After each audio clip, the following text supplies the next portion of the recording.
Jasmine Crockett is calm, smart, and never afraid to stand up for herself. Tonight, she faces a challenge that tests her wit and strength like never before. Watch how she outsmarts an opponent, turning every trick against him, and proving once again why she's one of the sharpest minds in the room. Because what started as a quiet public forum was about to transform into the most explosive, unpredictable confrontation of the year, an ambush disguised as a debate, a room filled with hundreds of people holding their breath, and an arrogant opponent who thought he had executed the ultimate power move, completely unaware that he was walking straight into a trap that would dismantle his entire reputation in a matter of seconds. You see, most people in that room thought they were witnessing a routine political discussion. They expected polite disagreement, standard talking points, the usual back and forth. They were wrong, completely wrong. Because beneath the soft lighting and the formal setting, a psychological war was playing out. And before the night was over, a single sealed folder would be opened, a single sentence would echo through the hall, and an entire room full of spectators would be left frozen in utter disbelief. But to understand how a high-stakes debate turned into a masterclass in intellectual dominance, you have to look at how the trap was set long before the first microphone was even turned on. The auditorium was buzzing hours before the event officially began. Every single seat was filled. People were standing in the aisles, leaning against the back walls, whispering among themselves, trying to gauge the mood. The air was heavy with anticipation. It wasn't a rally. It wasn't a standard policy debate either. It was an open public forum, a rare format with no scripts, no pre-approved questions, and zero safety nets. In a room like that, there is nowhere to hide. If you make a mistake, the audience sees it instantly. If you lose your cool, everyone notices. And that was precisely why Barron walked in looking like a man who believed the outcome was already decided. He entered the hall with a measured, deliberate stride. Tall, wearing a tailored suit, his posture radiated absolute authority. He gave a polite nod to the front row, offered a calm, practiced smile to the cameras, and took his position near the center of the stage. Everything about his body language said one thing: I am in control of this room. He looked comfortable, too comfortable, like someone who had played this game 100 times and had never once lost. And then, almost unnoticeably, Jasmine Crockett entered the room. She didn't make a grand entrance. She didn't wave to the crowd or demand attention. She simply walked in, poised, calm, and effortlessly composed. She took her seat near the side of the stage, adjusting her coat, resting her hands neatly on her lap. She didn't look nervous. She didn't look eager. She simply looked present. To an untrained observer, she seemed passive. To anyone who actually knew Jasmine Crockett, her stillness was a warning sign. For the first 20 minutes, the event proceeded as expected. Audience members raised their hands, asked questions about local governance, public spending, and community representation. The answers were standard, the tone was polite. But under that polite surface, a subtle shift was occurring. Barron wasn't focusing on the audience. His eyes kept darting toward Jasmine. Every time she shifted slightly in her chair, he watched. Every time the crowd applauded a speaker, he checked her reaction. He was studying her, searching for a weakness, a crack in her composure, a hint of frustration. He had a plan, a calculated personal attack designed to rattle her, force her onto the defensive, and make her look emotional in front of a live crowd. And then, he saw his opening. The host stepped up to the podium and announced that the floor was open for broader perspectives on identity, public trust, and personal integrity. Barron didn't hesitate. He stood up immediately, buttoning his jacket with smooth precision. He walked toward the center stage, claiming the spotlight before anyone else could move. The audience fell quiet, sensing that the energy in the room was changing. He began speaking. His voice was calm, low, and measured. At first, he spoke generally about civic duty, honesty, and how public figures ought to represent themselves to the community. People in the audience nodded along. It sounded reasonable. It sounded harmless. Then, the shift happened. It wasn't a sudden shout. It was something much more sinister. A subtle change in tone, a drop in volume, a deliberate pause that forced every single person in the room to lean forward. Barron turned his body slightly, not all the way, just enough so that everyone in the hall knew exactly who he was looking at. With all the discussions we have today about representation and where people come from, Barron said, his voice dripping with forced sincerity, it's always fascinating how some public figures claim one thing, while their appearance suggests a heritage they deliberately choose not to talk about. A heavy silence fell over the room. The air felt like it had been sucked out of the hall.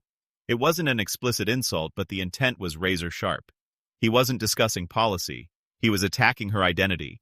He was dropping a coded personal jab about her skin color, her background, and her authenticity, wrapped in a polite, innocent package so that if she reacted, he could claim he was just making a harmless observation. Barron didn't stop there. He leaned in slightly, a subtle smirk forming at the edge of his mouth. "I've always believed that people in leadership should be transparent about their true roots," he added, his tone almost playful. "Because sometimes, you can just see things that others try very hard to hide." Discomfort rippled through the audience. People shifted in their seats, heads turned, whispers broke out in the back rows. Several audience members looked at Barron with visible shock, while others turned toward Jasmine, waiting for the explosion. They expected her to leap out of her chair. They expected a loud interruption, an angry outburst, a fiery defense. Because that is how most people react when they are targeted like that.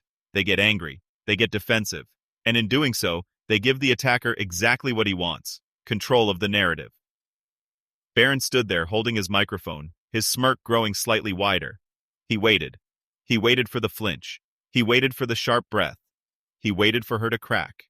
And then, silence. Absolute, unyielding silence. Jasmine Crockett didn't flinch. She didn't blink. She didn't shift in her seat. She didn't raise an eyebrow or let out a sigh. She simply sat there watching him with calm, unbothered eyes. Her expression was completely unreadable. It was as if his words hadn't even reached her, as if his carefully crafted insult had simply dissolved in midair before it could touch her. And in that moment, the room felt something unexpected happen. The tension didn't dissolve, it multiplied. Because a loud response creates noise, but an absolute, confident silence creates intense, suffocating pressure. Barron's smirk faltered for a fraction of a second. He cleared his throat. The silence was going on too long. The audience wasn't looking at Jasmine with pity. They were looking at him with growing discomfort. He had expected a fight. He had prepared for an argument. He had not prepared for a brick wall. "I think what I said needed to be said," Barron added, his voice slightly faster this time, an edge of nervousness creeping into his delivery. He was trying to fill the quiet. He was trying to reassert control over a room that was rapidly slipping away from him. Transparency matters. Nobody clapped. Nobody cheered. The audience stayed silent, their eyes darting between Barron's increasingly forced posture and Jasmine's unwavering calm. The host cleared his throat nervously, looking between the two of them, unsure of whether to step in or let the moment play out. Thank you. Does anyone wish to respond?" Barron took a step back, giving a small, relaxed shrug as if to say, "I've made my point." But his hands were fidgeting near his sides. His eyes kept flicking back to Jasmine, desperately looking for any sign that his strike had landed. He thought her silence was fear. He thought her stillness was hesitation. He thought she was sitting there, trapped, unsure of how to defend herself against a subtle personal attack. He could not have been more wrong. Jasmine Crockett wasn't processing a defeat. She was timing her move. Slowly, deliberately, Jasmine shifted her weight. She didn't rush. She didn't jump up in anger. She reached down beside her chair, picked up her leather bag, and unzipped it with calm precision. The entire hall watched her every move. You could hear a pin drop. She pulled out a crisp, sealed manila folder. It wasn't thick, but it was pristine. She placed it on the table in front of her, smoothed the edges down with her fingers, and then, and only then, did she lift her head to look directly at Barron. The look in her eyes changed the temperature of the room. Barron froze. His hands, which had been resting casually on the podium, tightened slightly. Jasmine stood up. Her movements were smooth, graceful, and completely controlled. She didn't look like a person who had just been insulted. She looked like an executioner stepping up to perform a necessary duty. She adjusted the microphone in front of her. "You're wondering why I've been quiet," she said. Her voice wasn't loud. It wasn't hysterical. It was clear, deep, and carried a chilling level of certainty. Barron blinked. He tried to maintain his casual posture, but his chin pulled back half an inch. I was simply stating—" "You're wondering why I've been quiet," Jasmine repeated, stepping out from behind her table so there was nothing between her and the crowd. "I stayed quiet because I wanted you to finish." A low murmur passed through the back rows of the audience. "You spoke with confidence," Jasmine continued, her eyes locked onto Barron like a laser. "You made your little points, you threw your little jabs, and you sat there waiting, believing that you had somehow shaken me." Barron swallowed. It was subtle, but the cameras caught it. His throat moved. His eyes darted to the folder resting on the table. "I didn't stay quiet because I was bothered," Jasmine said, her voice dropping into a lower, more lethal register. "I stayed quiet because before I answer your questions about my identity, I think this room deserves to learn a little bit about yours." The room gasped. The shift was instant. The hunter had just become the prey, and everyone in the auditorium felt it at the exact same moment. Baron tried to laugh it off. He let out a dry, forced chuckle. Look, if this is some political stunt. Jasmine lifted one single hand. She didn't yell. She didn't wave her arms. She just raised her index finger slightly. And Baron stopped talking instantly.